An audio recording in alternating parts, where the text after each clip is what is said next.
तुम बोली भी बैठ जा तो बैठ जा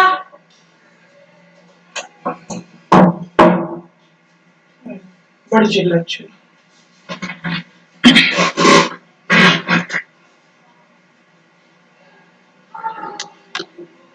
हे guys welcome back to my channel Devil God Army और आज हम लोग आ चुके हैं एक नए टॉपिक के साथ so guys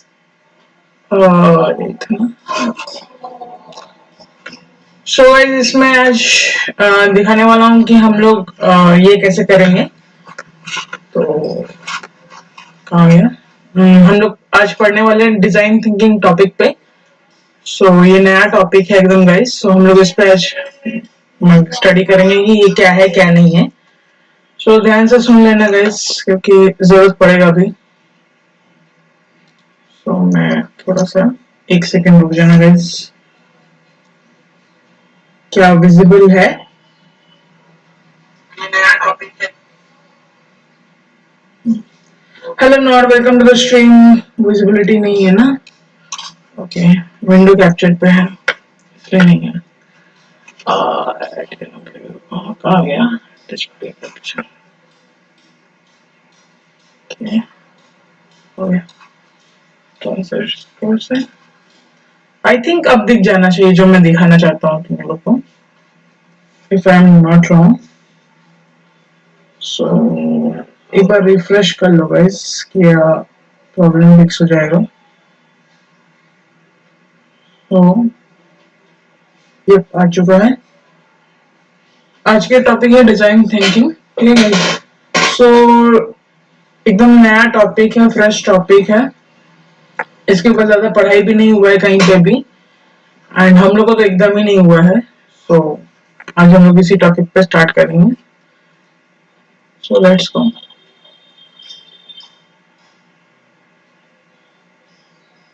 How design thinking transforms organizations and inspires innovation. Change by design. Tim Brown with Barry Katz. To Gainer. Contents. Introduction, the power of design thinking. Part 1, what is design thinking? 1, getting under your skin, or how design thinking is about more than style. 2, converting need into demand, or putting people first. 3, a mental matrix, or these people have no process. 4, building to think, or the power of prototyping. 5, returning to the surface, or the design of experiences. 6, spreading the message, or the importance of storytelling. Part 2, where do we go from here? 7, design thinking meets the corporation, or teaching to fish. 8, the new social contract, or we're all in this together. 9, design activism, or inspiring solutions with global potential. 10, designing tomorrow, today. Acknowledgements, IDEO project case studies, searchable terms, about the author, credits, copyright. About the publisher. Introduction. The power of design thinking. An end to old ideas.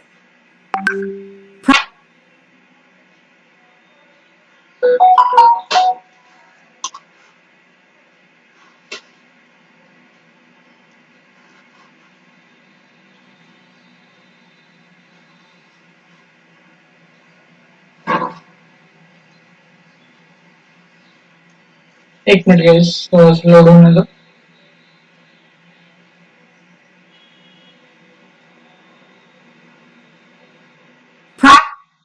Practically everyone who has visited England has experienced the Great Western Railway, the crowning achievement of the great Victorian engineer Isambard Kingdom Brunel.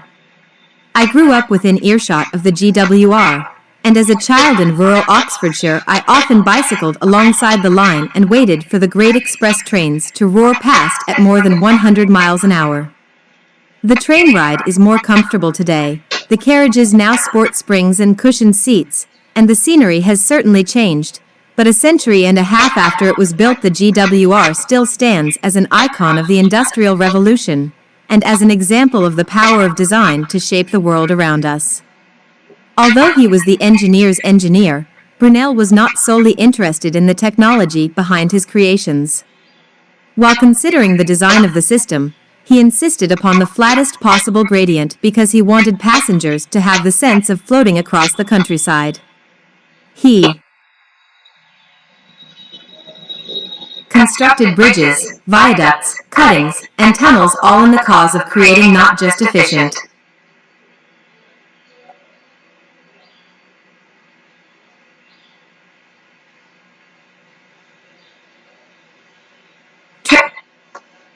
transportation, but the best possible experience. He even imagined an integrated transport system that would allow the traveler to board a train at London's Paddington Station and disembark from a steamship in New York. In every one of his great projects, Brunel displayed a remarkable, and remarkably prescient, talent for balancing technical, commercial, and human considerations. He was not just a great engineer or a gifted designer. Isambard Kingdom Brunel was one of the earliest examples of a design thinker. Since the completion of the Great Western Railway in 1841, industrialization has wrought incredible change.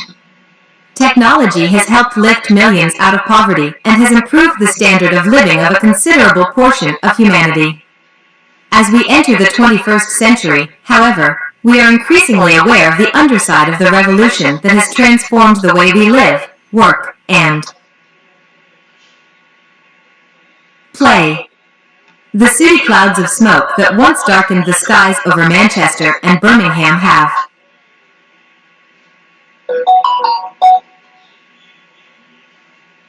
changed the climate of the planet. The torrent of cheap goods that began to flow from their factories and workshops has fed into a culture of excess consumption and prodigious waste. The industrialization of agriculture has left us vulnerable to natural and man-made catastrophes. The innovative breakthroughs of the past have become the routine procedures of today as businesses in Shenzhen and Bangalore tap into the same management theories as those in Silicon Valley and Detroit and face the same downward spiral of commoditization.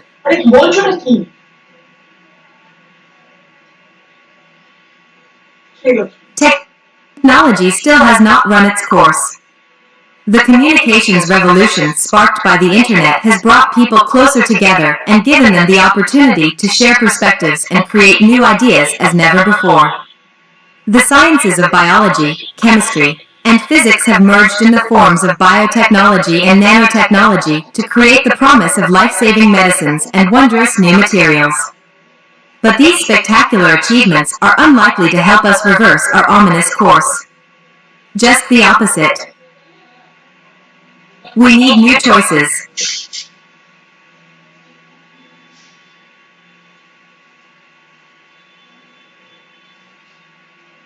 A purely technocentric view of innovation is less sustainable now than ever, and a management philosophy based only on selecting from existing strategies is likely to be overwhelmed by new developments at home or abroad. What we need are new choices, new products that balance the needs of individuals and of society as a whole, new ideas that tackle the global challenges of health, poverty, and education, new strategies that result in differences that matter and a sense of purpose that engages everyone affected by them. It is hard to imagine a time when the challenges we faced so vastly exceeded the creative resources we have brought to bear on them.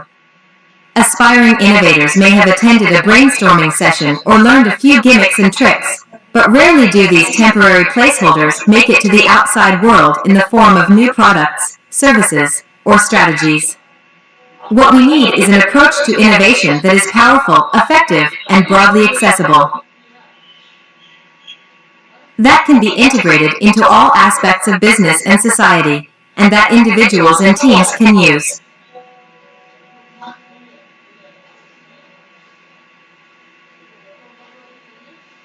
To generate breakthrough ideas that are implemented and that therefore have an impact.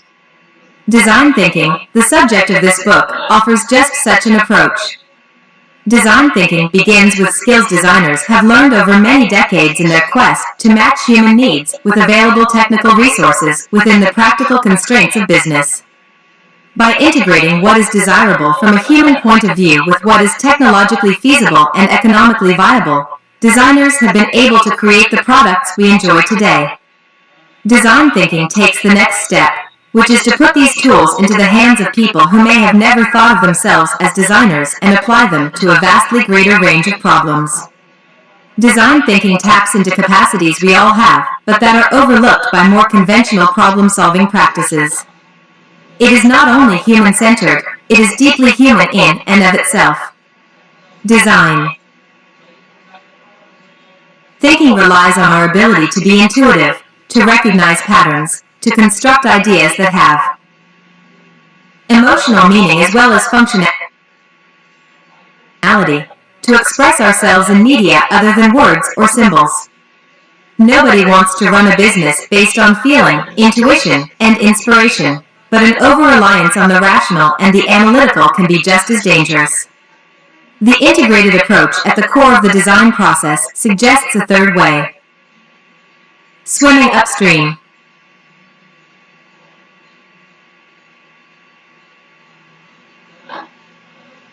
I was trained as an industrial designer, but it took me a long time to realize the difference between being a designer and thinking like a designer. 7 years of undergraduate and graduate education and 15 years of professional practice went by before I had any real inkling that what I was doing was more than simply a link in a chain that connected a client's engineering department to the folks upstairs in marketing. The very first products I designed as a design professional were for a venerable English machinery manufacturer called Watkin Burscreen. The people there invited a young and untested industrial designer into their midst to help improve their professional woodworking machines. I spent a summer creating drawings and models of circular saws that were better looking and spindle molders that were easier to use. I think I did a pretty good job, and it's still possible to find my work in factories 30 years later. But you will no longer find the Watkin Burscreen Company, which has long since gone out of business. As a designer, I didn't see that it was the future of the woodworking industry that was in question, not the design of its machines.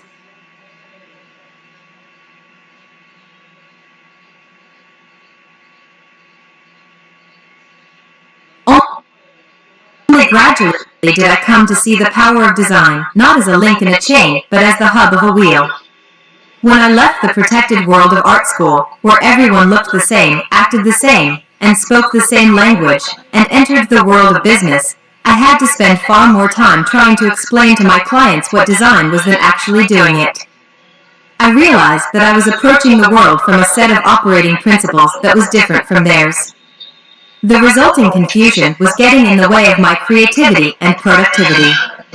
I also noticed that the people who inspired me were not necessarily members of the design profession. Engineers such as Isambard Kingdom Brunel, Thomas Edison, and Ferdinand Porsche, all of whom seemed to have a human-centered rather than technology-centered worldview. Behavioral scientists such as Don Norman, who asked why products are so needlessly confusing. Artists such as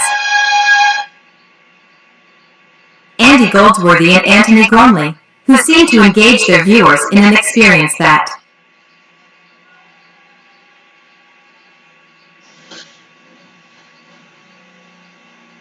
made them part of the artwork.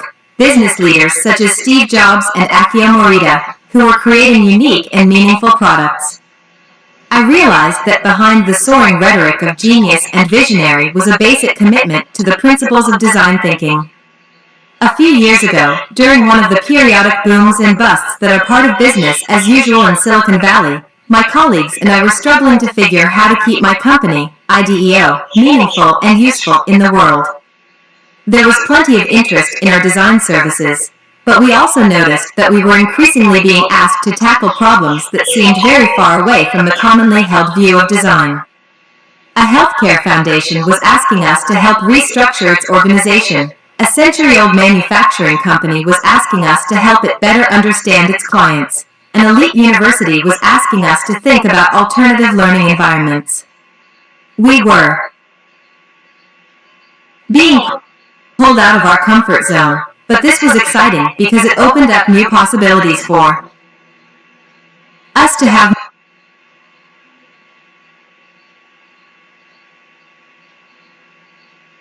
more impact in the world. We started to talk about this expanded field as design with a small d in an attempt to move beyond the sculptural object displayed in lifestyle magazines or on pedestals in museums of modern art. But this phrase never seemed fully satisfactory. One day I was chatting with my friend David Kelly, a Stanford professor and the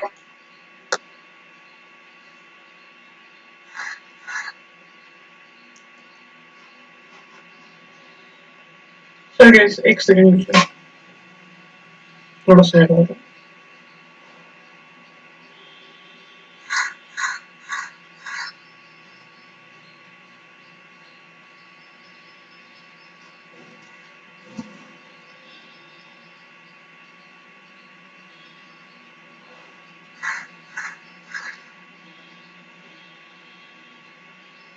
Of living of a considerable portion of humanity. As we enter the 21st century, however, we are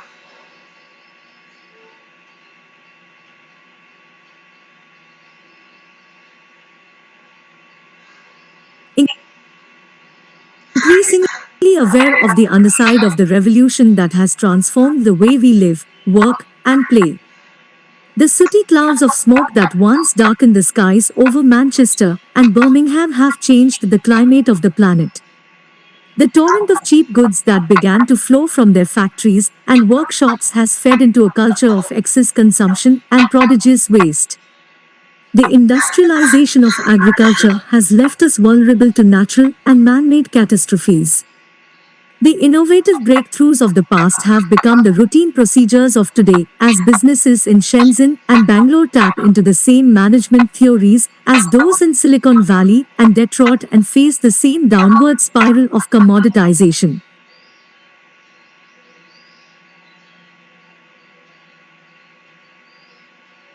Technology still has not run its course. The communications revolution sparked by the internet has brought people closer together and given them the opportunity to share perspectives and create new ideas as never before. The sciences of biology, chemistry, and physics have merged in the forms of biotechnology and nanotechnology to create the promise of life-saving medicines and wondrous new materials. But these spectacular achievements are unlikely to help us reverse our ominous course. Just the opposite. We need new choices.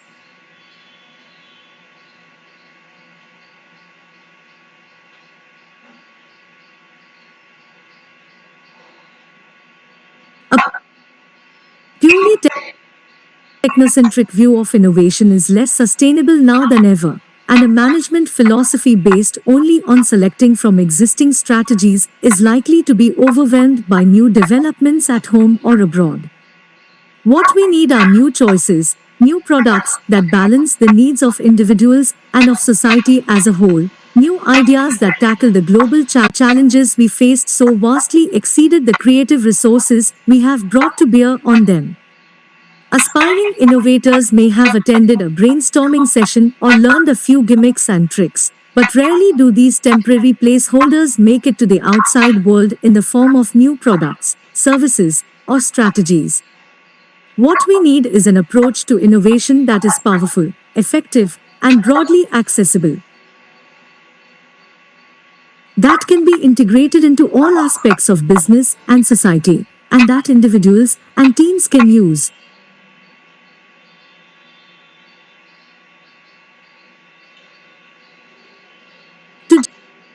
Generate breakthrough ideas that are implemented and that therefore have an impact. Design thinking, the subject of this book, offers just such an approach. Design thinking begins with skills designers have learned over many decades in their quest to match human needs with available technical resources within the practical constraints of business. By integrating what is desirable from a human point of view with what is technologically feasible and economically viable, designers have been able to create the products we enjoy today. Design thinking takes the next step, which is to put these tools into the hands of people who may have never thought of themselves as designers and apply them to a vastly greater range of problems. Design thinking taps into capacities we all have but that are overlooked by more conventional problem solving practices. It is not only human centered, it is deeply human in and of itself. Design thinking relies on our ability to be intuitive, to recognize patterns, to construct ideas that have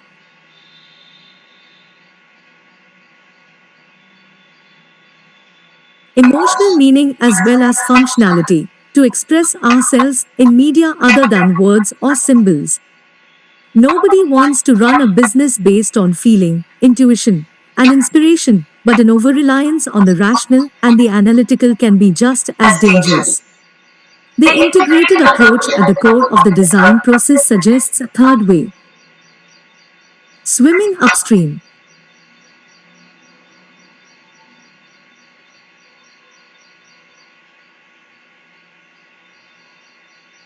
I was trained as an industrial designer, but it took me a long time to realize the difference between being a designer and thinking like a designer.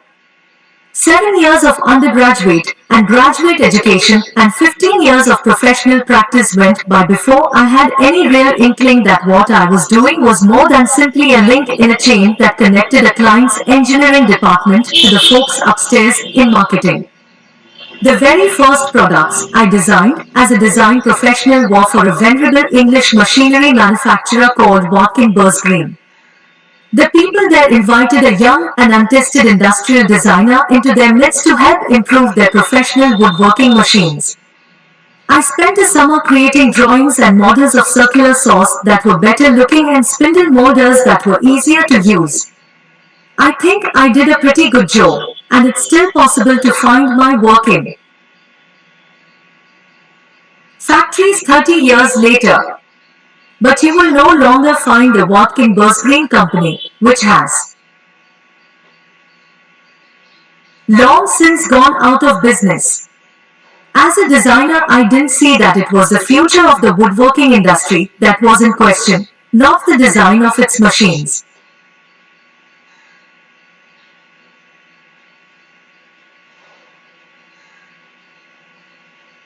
Only gradually did I come to see the power of design not as a link in a chain but as a hub of a wheel.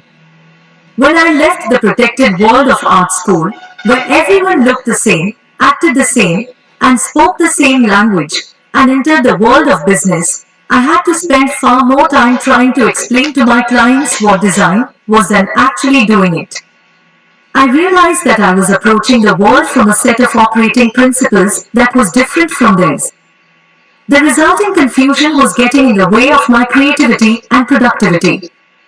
I also noticed that the people who inspired me were not necessarily members of the design profession. Engineers such as Isambard Kingdom Brunel, Thomas Edison, and Ferdinand Porsche, all of whom seemed to have a human-centered rather than technology-centered worldview. Behavioral scientists such as Don Norman, who asked why products are so needlessly confusing. Artists such as Andy Goldsworthy and Anthony Gormley, who seem to engage their viewers in an experience that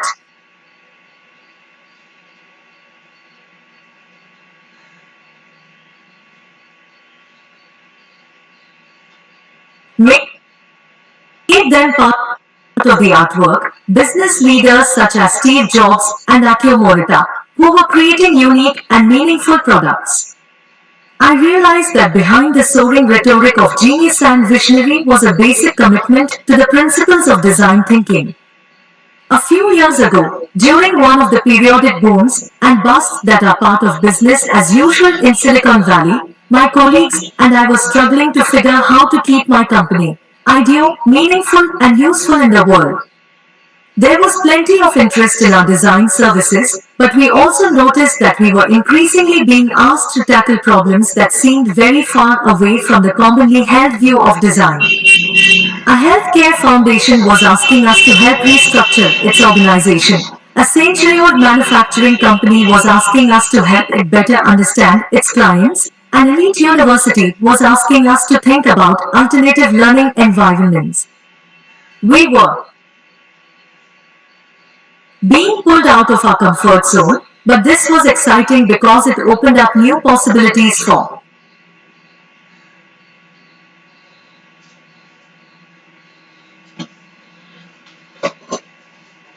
us to have more impact in the world. We started to talk about this expanded field as design with a small d in an attempt to move beyond the sculptural object displayed in lifestyle magazines or on pedestals in museums of modern art. But this phrase never seemed fully satisfactory.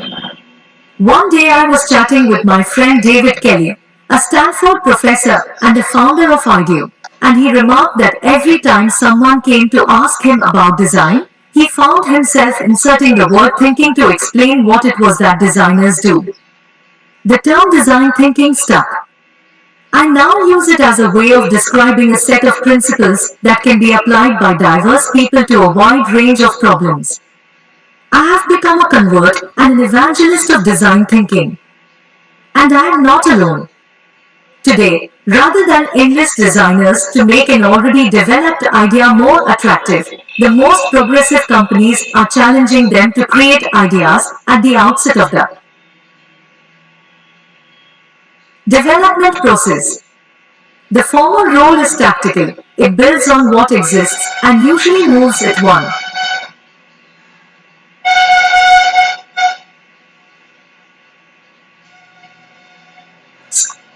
step further. The latter is strategic. It pulls design out of the studio and unleashes its disruptive, game-changing potential.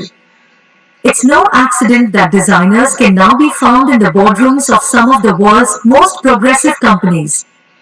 As a thought process, design has begun to move upstream. Moreover, the principles of design thinking turn out to be applicable to a wide range of organizations, not just to companies in search of new product offerings. A competent designer can always improve upon last year's new widget, but an interdisciplinary team of skilled design thinkers is in a position to tackle more complex problems. From pediatric obesity to crime prevention to climate change, design thinking is now being applied to a range of challenges that bear little resemblance to the comfortable objects that fill the pages of today's coffee-table publications. The causes underlying the growing interest in design are clear. As the center of economic activity in the developing world shifts inexorably from industrial manufacturing to knowledge creation and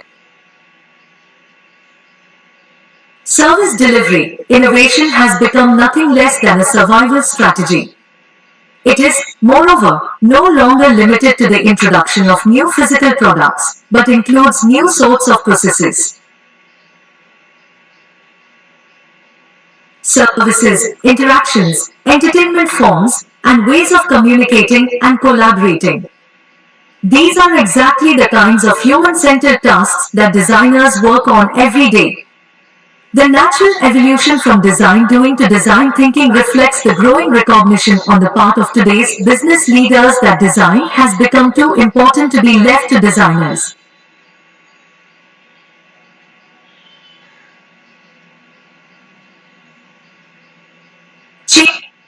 Change by design is divided into two parts. The first is a journey through some of the important stages of design thinking. It is not intended as a how-to guide, for ultimately these are skills best acquired through doing. What I hope to do is to provide a framework that will help the reader identify the principles and practices that make for great design thinking. As I suggest in Chapter 6, design thinking flourishes in a rich culture of storytelling, and in that spirit I will explore many of these ideas by telling stories drawing from IDEO and other companies and organizations. The first part of the book focuses on design thinking as applied to business. Along the way, we will see how it has been practiced by some of the most innovative companies in the world, how it has inspired breakthrough solutions, and where, on occasion, it has overreached. Any business book that claims an unbroken record of success belongs on the fiction shelf. Part 2 is intended as a challenge for all of us to think big by looking at three broad domains of human activity: business, markets, and society. I hope to show how design thinking can be extended in new ways to create ideas that are equal to the challenges we all face. If you are managing a hotel, design thinking can help you to rethink the very nature of hospitality. If you are working with a philanthropic agency, design thinking can help you grasp the needs of the people you are trying to serve. If you are a venture capitalist, design thinking can help you peer into the future. Another way to look at it.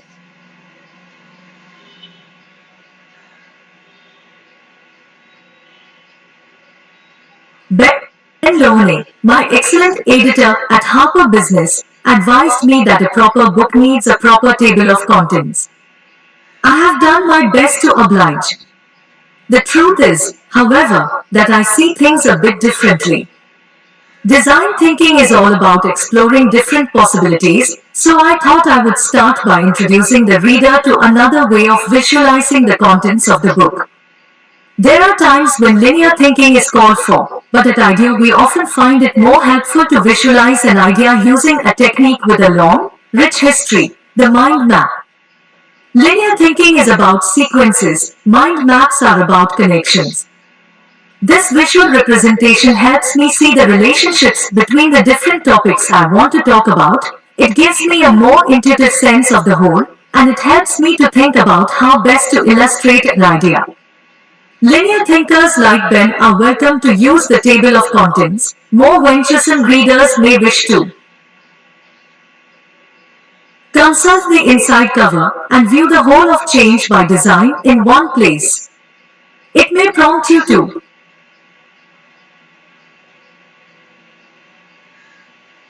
jump to a particular section of interest. It may help you retrace your steps. It may remind you of the relationships among different topics of design thinking and may even help you to think of topics that are not covered here but should be. Experienced design thinkers may find that the mind map is all you need to capture my point of view. I hope that for everyone else the 10 chapters that follow will provide a worthwhile insight into the world of design thinking and the potential it has for us to create meaningful change. If that proves to be the case, I hope you will let me know. Tim Brown. Palo Alto, California, May 2009. Part 1. What is design thinking? Chapter 1. Getting under your skin. Or how design thinking is about more than style.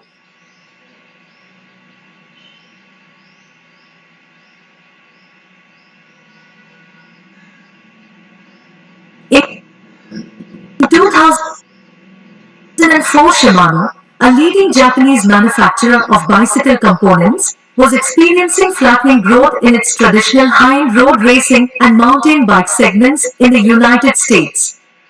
The company had always relied on new technology to drive its growth. It had invested heavily in an effort to anticipate the next innovation. In the face of the changing market, it seemed prudent to try something new, so Shimano invited IDEO to collaborate. What followed was an exercise in designer-client relations that looked very different from what such an engagement might have looked like a few decades or even a few years earlier. Shimano did not hand us a list of technical specifications and a binder full of market research and send us off to design a bunch of parts. Rather, we joined forces and set out together to explore the changing terrain of the cycling market.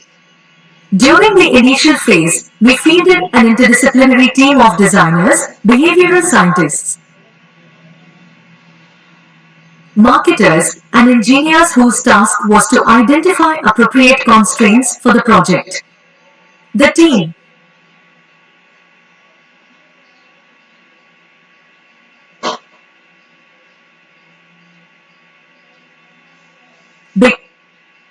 began with the hunch that it should not focus on the high-end market. Instead, they found out to learn why 90% of American adults don't ride bikes, despite the fact that 90% of them did as kids. Looking for new ways to think about the problem, They spent time with consumers from across the spectrum.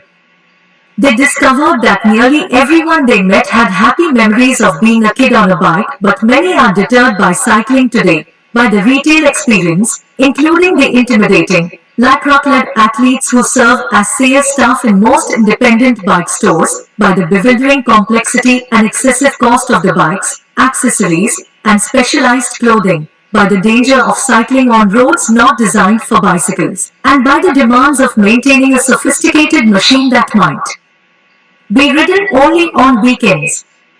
They noted that everyone they talked to seemed to have a bike in the garage with a flat tire or a broken cable. This human-centered exploration, which looked for insights from bicycle aficionados but also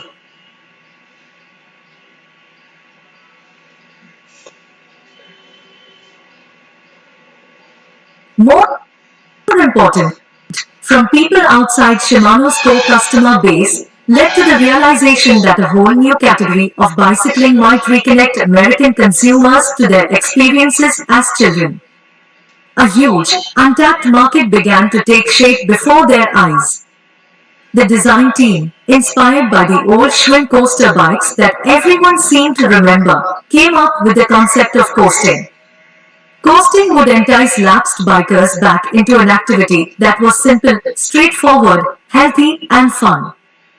Coasting bikes, built more for pleasure than for sport, would have no controls on the handlebars, no cables snaking along the frame, no nest of precision gears to be cleaned, adjusted, repaired, and replaced.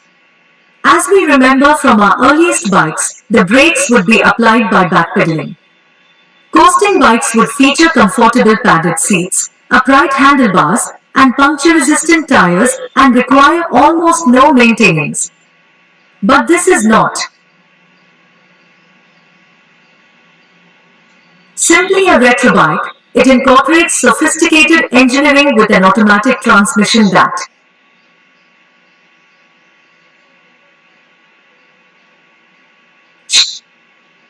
shifts the gears as the bicycle gains speed or slows. Three major manufacturers, Trek, Raleigh, and Giant, began to develop new bikes incorporating innovative components from Shimano, but the team didn't stop there. Designers might have ended the project with the bike itself, but as holistic design thinkers they pressed ahead. They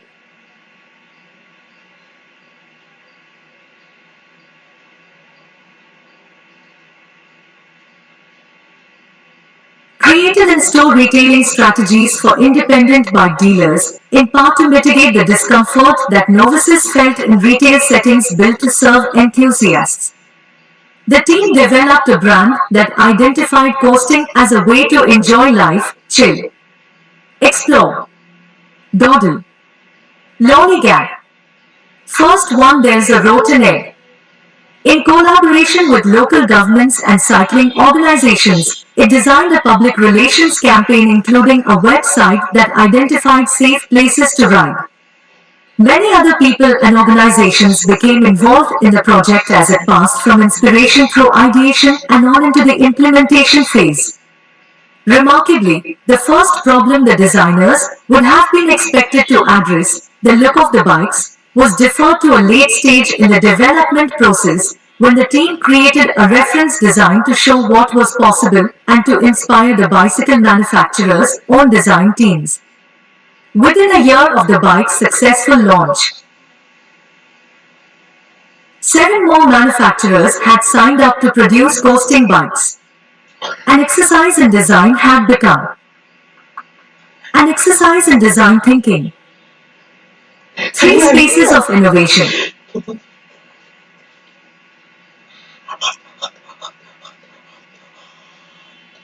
Although I would love to provide a simple, easy to follow recipe that would ensure that every project ends as successfully as this one, the nature of design thinking makes that impossible. In contrast to the champions of scientific management at the beginning of the last century, design thinkers know that there is no one best way to move through the process. There are useful starting points and helpful landmarks along the way, But the continuum of innovation is best thought of as a system of overlapping spaces rather than a sequence of orderly steps. We can think of them as inspiration, the problem or opportunity that motivates the search for solutions, ideation, the process of generating, developing, and testing ideas, and implementation, the path that leads from the project room to the market. Projects may loop back through these spaces more than once as the team refines its ideas and explores new directions. The reason for the iterative, nonlinear nature of the journey is not that design thinkers are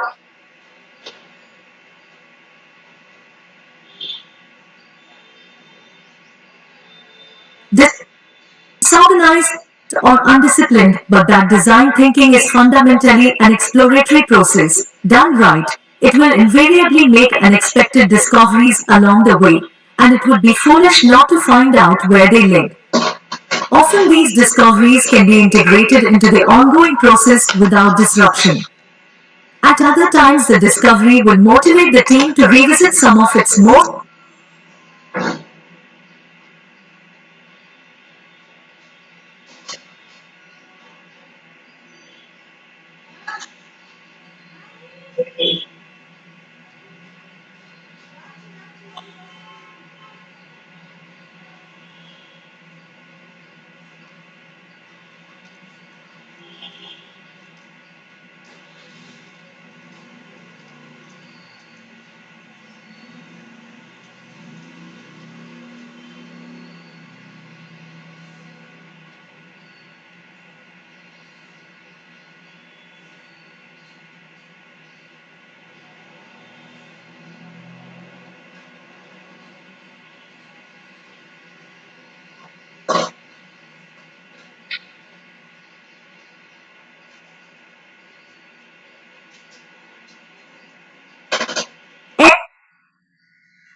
ends up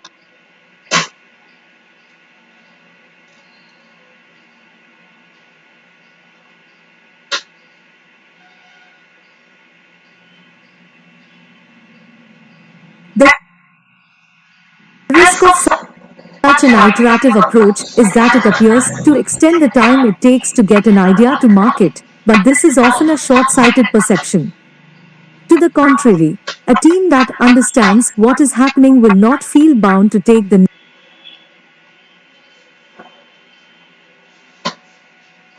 next logical step along an ultimately unproductive path. We have seen many projects killed by management because it became clear that the ideas were not good enough. When a project is terminated after months or even years, it can be devastating in terms of both money and morale.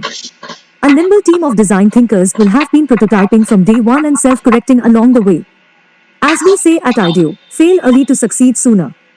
Insofar as it is open-ended, open-minded, and iterative, a process fed by design thinking will feel chaotic to those experiencing it for the first time. But over the life of a project, it invariably comes to make sense and achieves results that differ markedly from the linear, milestone-based processes that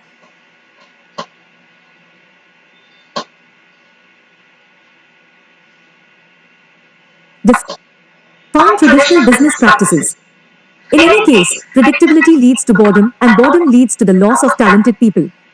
It also leads to results that rivals find easy to copy. It is better to take an experimental approach, share processes, encourage the collective ownership of ideas, and enable teams to learn from one another. A second way to think about the overlapping spaces of innovation is in terms of boundaries. To an artist in pursuit of beauty or a scientist in search of truth, the bounds of a project may appear as unwelcome constraints. But the mark of a designer, as the legendary Charles Eames said often, is a willing embrace of constraints. Without constraints, design cannot happen, and the best design, a precision medical device or emergency shelter for disaster victims, is often carried out within quite severe constraints. For less extreme cases, we need only look at Target's success in bringing design within the reach of a broader population for significantly less cost than had previously been achieved. It is actually much more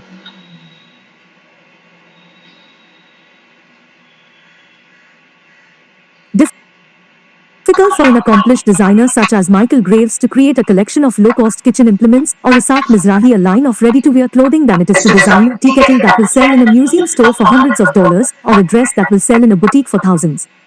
The willing and even enthusiastic acceptance of competing constraints is the foundation of design thinking. The first stage of the design process is often about discovering which constraints are important and establishing a framework for evaluating them. Constraints can best be visualized in terms of three overlapping criteria for successful ideas: feasibility, what is functionally possible within the foreseeable future; viability, what is likely to become part of a sustainable business model; and desirability, what makes sense to people and for people. A competent designer will resolve each of these three constraints, but a design thinker will bring them into a harmonious balance. The popular Nintendo Wii is a good example of what happens when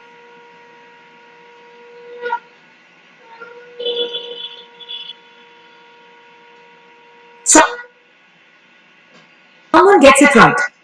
For many years, a veritable arms race of more sophisticated graphics and more expensive consoles has been driving the gaming industry. Nintendo realized that it would be possible to break out of this vicious circle and create a more immersive experience by using the new technology of gestural control. This meant less focus on the resolution of the screen graphics, which in turn led to a less expensive console and better margins on the product. The Wii strikes a perfect balance of desirability, feasibility, and viability. It has created a more engaging user experience and generated huge profits for Nintendo.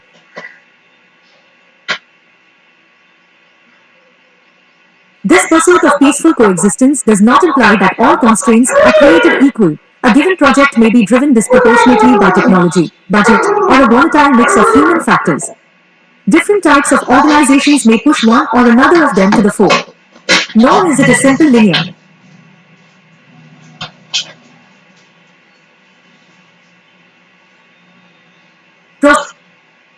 process. Design teams will cycle back through all three considerations throughout the life of a project, but the emphasis on fundamental human needs, as distinct from fleeting or artificially manipulated desires, is what drives design thinking to depart from the status quo. Though this may sound self-evident, the reality is that most companies tend to approach new ideas quite differently.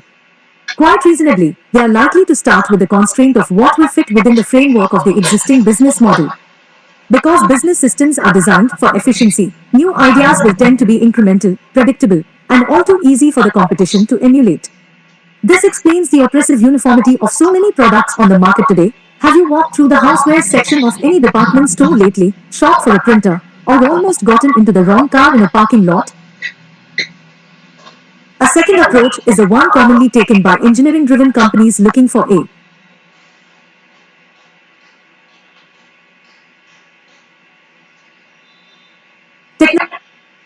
technological breakthrough. In this scenario, teams of researchers will discover a new way of doing something, and only afterward will they think about how the technology might fit into an existing business system and create value.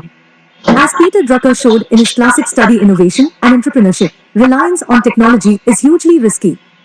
Relatively few technical innovations bring an immediate economic benefit that will justify the investments of time and resources they require. This may explain the steady decline of the large corporate R&D labs such as Xerox PARC and Bell Labs that were such powerful incubators in the 1960s and 70s. Today, corporations instead attempt to narrow their innovation efforts to ideas that have more near-term business potential. They may be making a big mistake. By focusing their attention on near-term viability, they may be trading innovation for increment. Finally, an organization may be driven by its estimation of basic human needs and desires. At its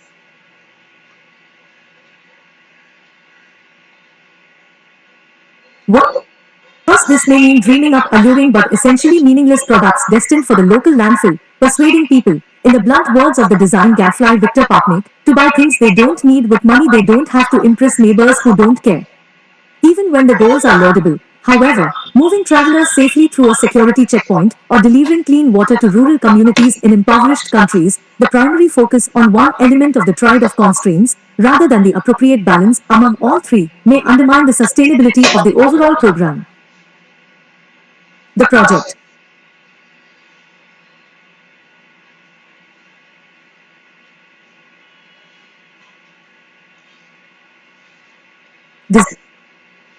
Designers, then, have learned to excel at resolving one or another or even all three of these constraints. Design thinkers, by contrast, guys language change हुआ है तो तैयार रहना हिंदी कर रही हूँ language तो यहाँ से पूरा चीज तुम्हारा हिंदी में रन करेगा अभी तो देखते क्या होता है कैसा है नहीं तो फिर इंग्लिश करना पड़ेगा थोड़ा टाइम लेगा लोड होने में बिकॉज लैंग्वेज चेंज होने के बाद थोड़ा दिक्कत होता है पेशेंस रखना और कुछ नहीं कर सकता हूँ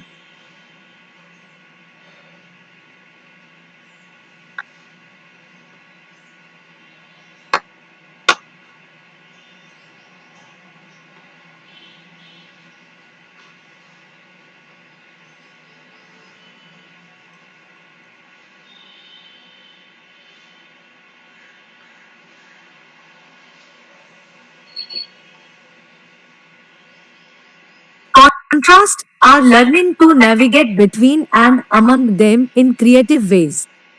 They do so because they have shifted their thinking from problem to project. The project is the vehicle that carries अंडा नहीं फर्क होगा हिंदी का हिंदी रहे इंग्लिश का इंग्लिश ही रहेगा कोई बात नहीं रिवाइज carries देता है an idea from concept to reality. Unlike many other processes we are used to, from playing the piano to paying our bills, a design project is not open ended and ongoing. It has a beginning, a middle, and an end, and it is precisely these restrictions that anchor it to the real world. That design thinking is expressed within the context of a project forces us to articulate a clear goal at the outset. It creates natural deadlines that impose discipline and give us an opportunity to review progress, make mid-course corrections, and redirect future activity. The clarity, direction, and limits of a well-defined project are vital to sustaining a high level of creative energy. The Innovate or Die pedal-powered machine contest competition is a good example. Google teamed up with the bike company Specialized to create a design competition whose modest challenge was to use bicycle technology to change the world.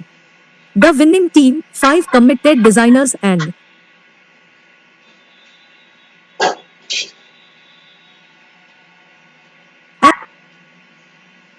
an extended family of enthusiastic supporters, was a late starter.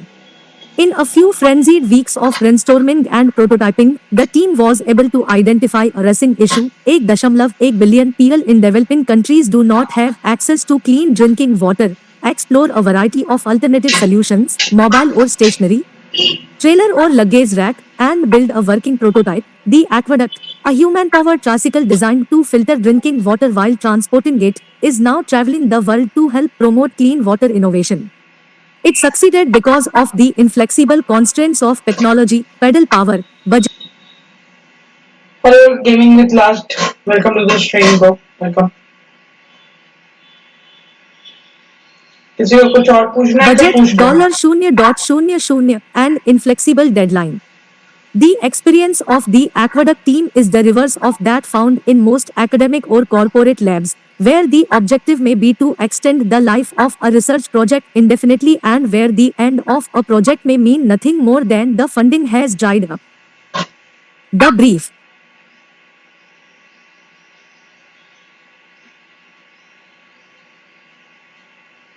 The classic starting point of any project is the brief. Almost like a scientific hypothesis, the brief is a set of mental constraints that gives the project team a framework from which to begin, benchmarks by which they can measure progress, and a set of objectives to be realized, price point, available technology, market segment, and so on. The analogy goes even further. Just as a hypothesis is not the same as an algorithm, the project brief is not a set of instructions or an attempt to answer a question before it has been posed. Rather, a well-constructed brief will allow for serendipity, unpredictability, and the capricious whims of fate, for that is the creative realm from which breakthrough ideas emerge. If you already know what you are after, there is usually not much point in looking. When I first started practicing as an industrial designer, the brief was handed to us in an envelope. It usually took the form of a highly constrained set of parameters that left us with little.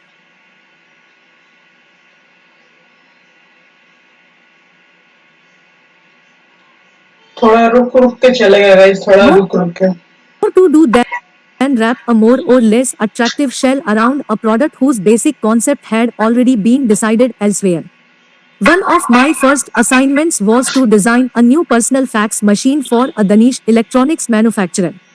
The technical aspects of the product took the form of a set of components that were being supplied by another company. Its commercial viability had been established by management and was geared to an existing market. Even its desirability had largely been predetermined by precedent, as everybody supposedly knew what a fax machine was supposed to look like. There was not a lot of room for maneuver, and I was left to try to make the machine stand out against those of other designers who were trying to do the same thing.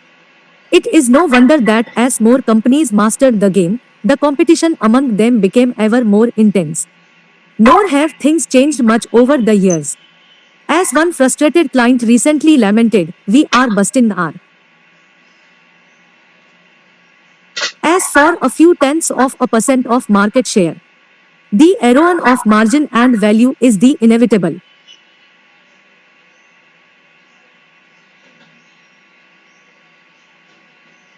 result. The proof of this can be found at any consumer electronics store, where, under the buzz of the fluorescent lights, thousands of products are arrayed on the shelves, clamoring for our attention and differentiated only by unnecessary if not unfathomable features. Gratuitous efforts at styling and assertive graphics and packaging may catch our eye but do little to enhance the experience of ownership and use. A design brief that is too abstract risks leaving the project team wandering about in a fog. One that starts from too narrow a set of constraints, however, almost guarantees that the outcome will be incremental and, most likely, mediocre. It transfers to the design realm what economists like to call the race to the bottom. Not for nothing did its founders call economics the dismal science. The art of the brief can raise the bar and set great organizations apart from moderately successful ones.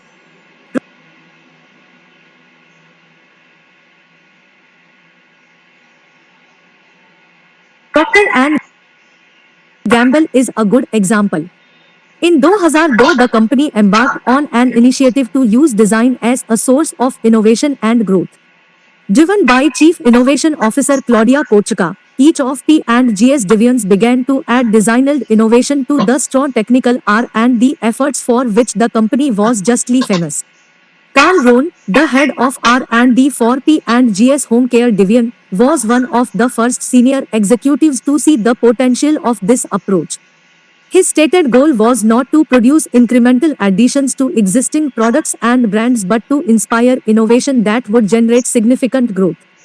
This led him to IDEO with a brief that was the ideal mix of freedom and constraint: reinvent bathroom cleaning with an emphasis on what was enigmatically called the everyday clean. Ron didn't show up with the latest technology from the lab and instruct the team to package it in streamlines and tail fins. He didn't ask us to grow an existing market by a couple of percentage points without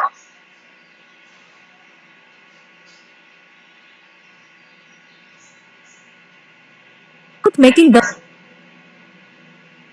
brief too concrete. He helped the team establish a realistic set of goals. Without making it too broad, he left us space to interpret the concept for ourselves, to explore and to discover. As the project progressed and new insights accumulated, it seemed advisable to adjust the initial plan by introducing additional constraints, a revised price point, a restriction that there be no electric motors. Such mid-course adjustments are common and are a natural feature of a process that is healthy, flexible, and dynamic. The modifications to the original brief helped Ron to specify the level of cost and complexity that was appropriate for his business. Simultaneously, these continual refinements of the initial plan helped guide the project team toward the right balance of feasibility, viability, and desirability. Over the course of about 12 weeks, this well-crafted brief led to a staggering 350 product concepts, more than 60 prototypes, and team ideas that advance to development. One of them, MR Clean Magic Reach, a multifunctional tool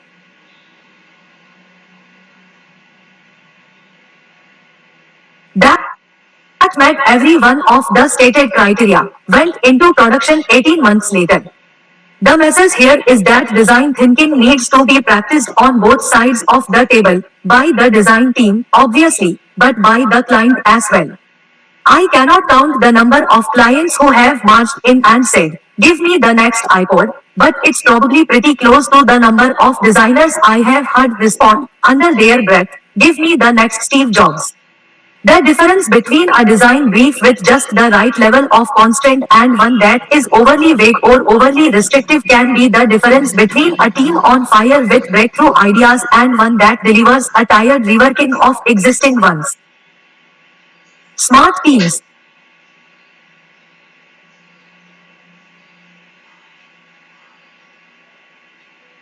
The next ingredient is clearly the project team.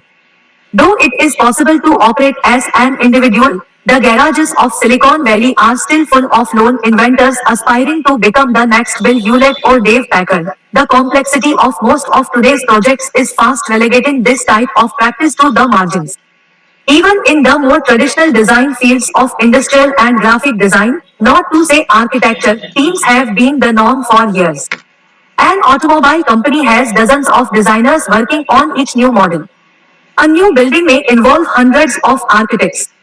As design begins to tackle a wider range of problems and to move upstream in the innovation process, the lone designer, sitting alone in a studio and meditating upon the relation between form and function, has yielded to the interdisciplinary team. Although we will never, I hope, lose respect for the designer as inspired form giver, it is common now to see designers working with psychologists and ethnographers, engineers and scientists, marketing and business experts, writers and filmmakers. All of these disciplines, and many more,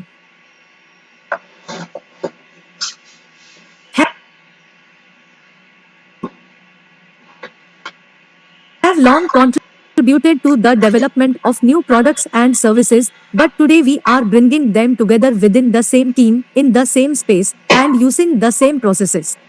As MBAs learn to talk to MFAs and FRs across their disciplinary divides, not to mention to the occasional CEO, CFO, and CTO, there will be increasing overlap in activities and responsibilities. There is a popular saying around IDEO that all of us are smarter than any of us, and this is the key to unlocking the creative power of any organization. We ask people not simply to offer expert advice on materials, behaviors, or software but to be active in each of the spaces of innovation, inspiration, ideation, and implementation. Staffing a project with people from diverse backgrounds and a multiplicity of disciplines takes some patience, however. It requires us to identify individuals who are confident enough of their expertise that they are willing to go beyond it. To operate within an interdisciplinary environment, an individual needs to have strengths into the dimensions duck-shaped person made famous by McKinsey and Company. On the vertical axis, every member of the team needs to possess a depth of skill that allows him or her to make tangible contributions to the outcome. This competence, whether in the computer lab, in the machine shop, or out in the field, is difficult to acquire but easy to spot. It may be necessary to sift through literally thousands of resumes to find those unique individuals, but it is worth the effort. But that is not enough. Many designers who are skilled technicians, craftsmen, or researchers have struggled to survive in the messy environment required to solve today's complex problems. They may play a valuable role, but they are destined to live in the downstream world of design execution. Design thinkers, by contrast, cross the T. They may be architects who have studied psychology, artists with MBAs, or engineers with marketing experience. A creative organization is constantly on the lookout for people with the capacity and, just as important, the disposition for collaboration across disciplines. In the end, this ability is what distinguishes the merely multidisciplinary team from a truly interdisciplinary one. In a multidisciplinary team, each individual becomes an advocate for his or her own technical specialty, and the project becomes a protracted negotiation among them, likely resulting in a grey compromise. In an interdisciplinary team, there is collective ownership of ideas and everybody takes responsibility for them. Teams of teams.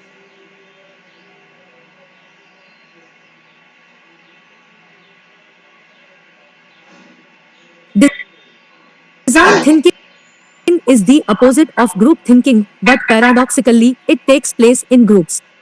The Yuval effect of groupthink, as William H. White explained to the readers of Fortune back in 1952, is to suppress people's creativity.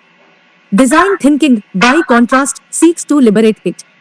When a team of talented, optimistic, and collaborative design thinkers comes together, a chemical change occurs that can lead to unpredictable actions and reactions. To reach this point, however, we have learned that we must channel this energy productively, and one way to achieve this is to do away with one large team in favor of many small ones.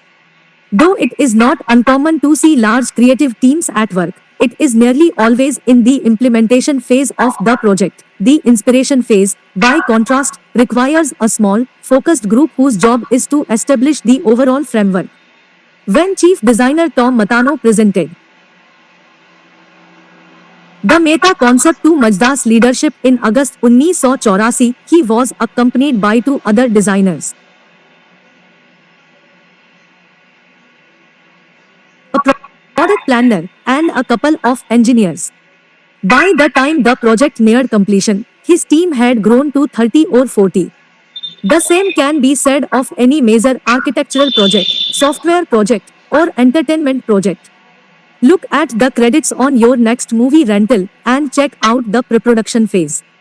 There will invariably be a small team consisting of director, writer, producer, and production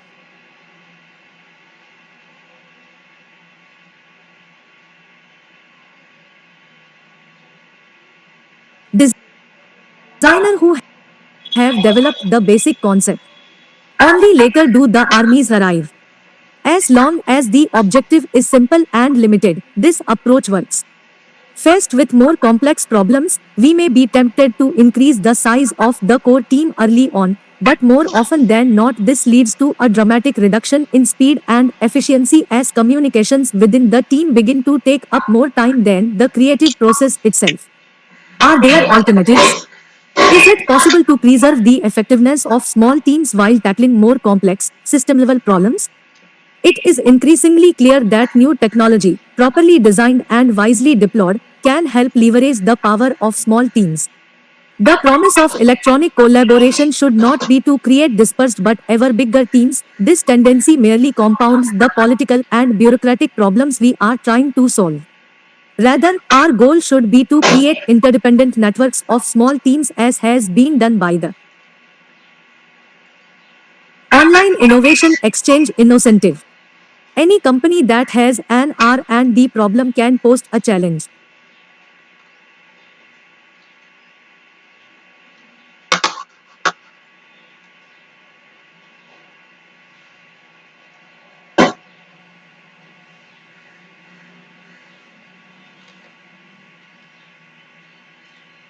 Hello, Mr. Crazy Gaming. Welcome to the stream. Challenge on innocent.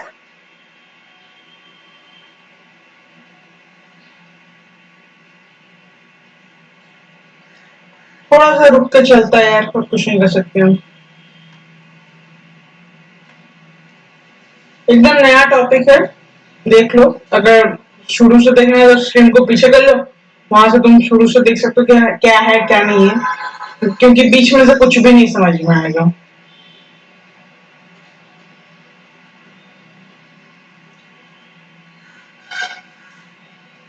Topic का नाम है design thinking. इसका एक particularly book आता है, course है ये, and ये एक बहुत अच्छा टॉपिक है। लेकिन दिक्कत था कि हम लोग का कोर्स था, तो अभी है नहीं, हुआ नहीं है क्लासेस, तो कोर्स तो मिल गया लेकिन पढ़ाई कुछ नहीं हुआ। तो एक वीडियो टाइप का बना के रख रहे हैं कि जिससे बाद में किसी को दिक्कत ना आए।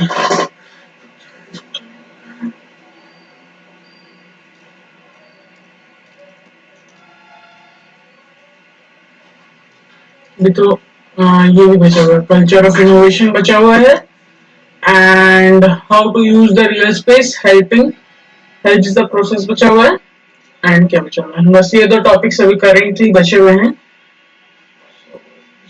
थोड़ा रुको, फिर से चलो करो, बिकॉज ये थोड़ा सा मेंटल है। टर्म्स पढ़ने हम लोग तो ये रहा, मिल गया, चालू हो जाएगा। The Meta concept to Majda's leadership in August 1984. He was accompanied by two other designers, a product planner, and a couple of engineers. By the time the project neared completion, his team had grown to 30 or 40.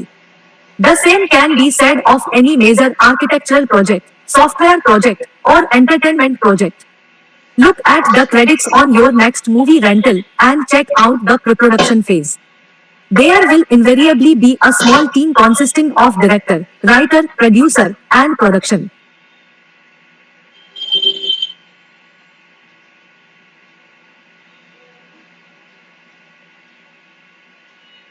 Designer who have developed the basic concept. Only later do the armies arrive. As long as the objective is simple and limited, this approach works. Faced with more complex problems, we may be tempted to increase the size of the core team early on, but more often than not this leads to a dramatic reduction in speed and efficiency as communications within the team begin to take up more time than the creative process itself. Are there alternatives? Is it possible to preserve the effectiveness of small teams while tackling more complex, system-level problems? It is increasingly clear that new technology, properly designed and wisely deployed, can help leverage the power of small teams. The promise of electronic collaboration should not be to create dispersed but ever bigger teams. This tendency merely compounds the political and bureaucratic problems we are trying to solve. Rather, our goal should be to create interdependent networks of small teams as has been done by the Online Innovation Exchange Innocentive. Any company that has an R&D problem can post a challenge.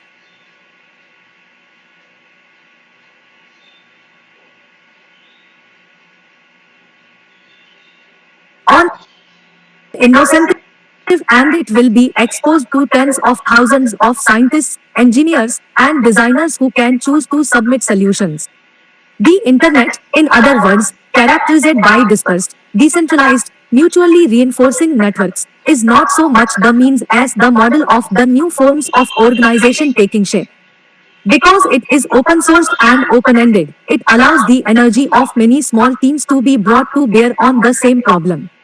Progressive companies are now grappling with a second, related problem. As the issues confronting us become more complex, intricate, multinational supply chains, rapid changes in technology platforms, the sudden appearance and disappearance of discrete consumer groups, the need to involve a number of specialists grows. This challenge is difficult enough when a group is physically in the same place, but it becomes far more challenging when critical input is required from partners dispersed around the globe. Much effort has gone into the problem of remote collaboration. Video conferencing, although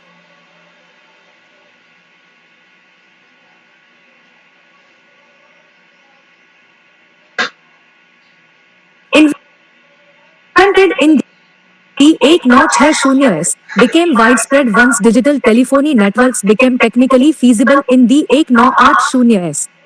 Only recently has it begun to show signs of taking hold as an effective medium of remote collaboration. Email has done little to support collective teamwork. The internet helps move information around but has done little to bring people together. Creative teams need to be able to share their thoughts not only verbally but visually and physically as well. I am not at my best writing memos. Instead, put me in a room where somebody is sketching on a whiteboard, a couple of others are writing notes on post-its or sticking Polaroid photos on the wall, and somebody is sitting on the floor putting together a quick prototype. I haven't yet heard of a remote collaboration tool that can substitute for the give and take of sharing ideas in real time. So far, efforts to innovate around the topic of remote groups have suffered from a lack of understanding about what motivates creative teams and supports group collaboration. Too much has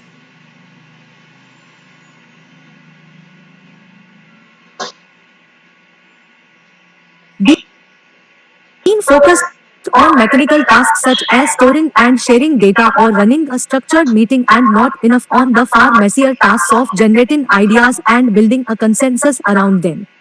Recently, however, there have been promising signs of change. The emergence of social networking sites has shown that people are driven to connect, share, and publish, even if there is no immediate reward to be gained.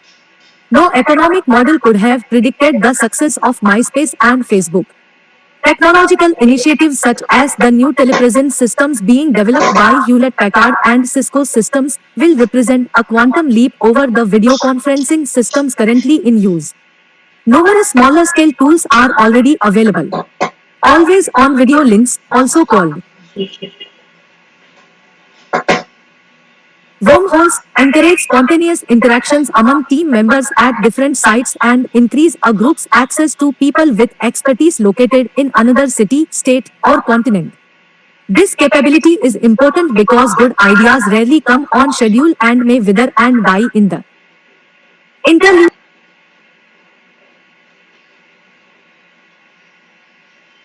between weekly meetings.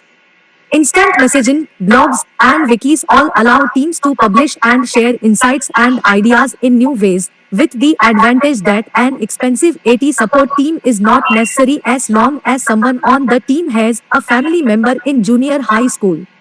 After all, none of these tools existed a decade ago. The internet itself, as the technovisionary Kevin Kelly has remarked, is fewer than 5,000 days old. All are leading to new experiments in collaboration and hence to new insights into the interactions of teams. Anyone who is serious about design thinking across an organization will encourage them. Cultures of innovation.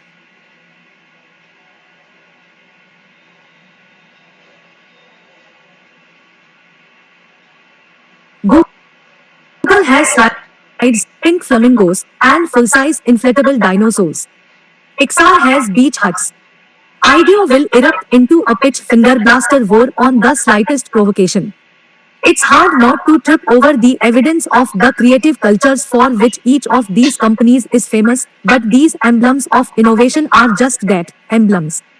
To be creative, a place does not have to be crazy, kooky, and located in Northern California. What is a prerequisite is an environment, social but also spatial, in which people know they can experiment, take risks, and explore the full range of their faculties. It does little good to identify the brightest shaped people around, assemble them in interdisciplinary teams, and network them to other teams if they are forced to work in an environment that dooms their efforts from the start. The physical and psychological spaces of an organization work in tandem to define the effectiveness of the people within it. A culture that believes that it is better to ask forgiveness afterward rather than permission before.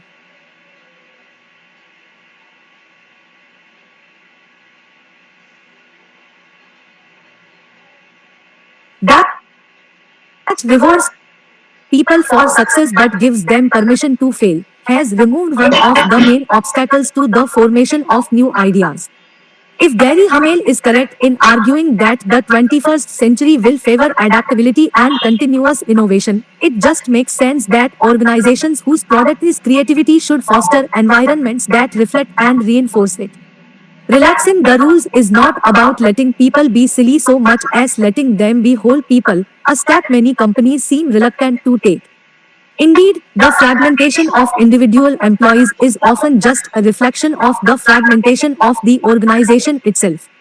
I have observed many situations in which the supposedly creative designers are sequestered from the rest of the company. Although they may have a merry time off in their studios, this isolation quarantines them and undermines the creative efforts of the organization from opposite angles. The designers are cut off from other sources of knowledge and expertise, while everyone else is given the demoralizing message that theirs is the 9 to 5 world of business attire and a sober business ethic. Would the US auto industry have reacted faster to changes in the market if designers, marketers, and engineers had been sitting around the same table? Perhaps. The concept of serious play has a long,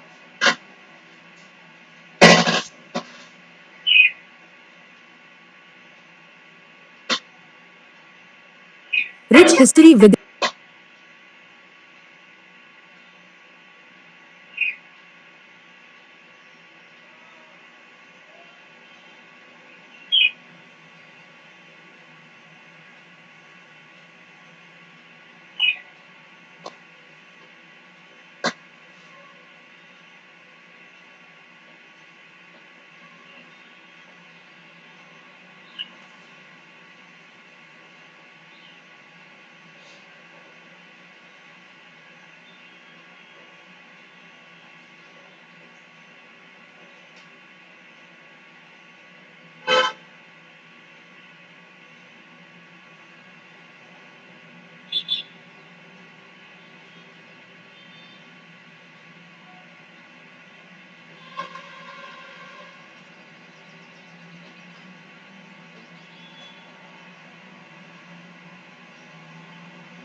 so guys आज के लिए इतना ही रखते हैं, मिलेंगे अगले live stream पे। Tata bye bye, goodbye bye and have a nice day guys. आज का टॉपिक यहीं पे रखेंगे और आज रात में शुरू करेंगे इसका चैप्टर 2 और चैप्टर 2 भी उसी में दिखाएंगे कि आगे का क्या है क्या नहीं है। तो stay tuned. Okay bye bye guys.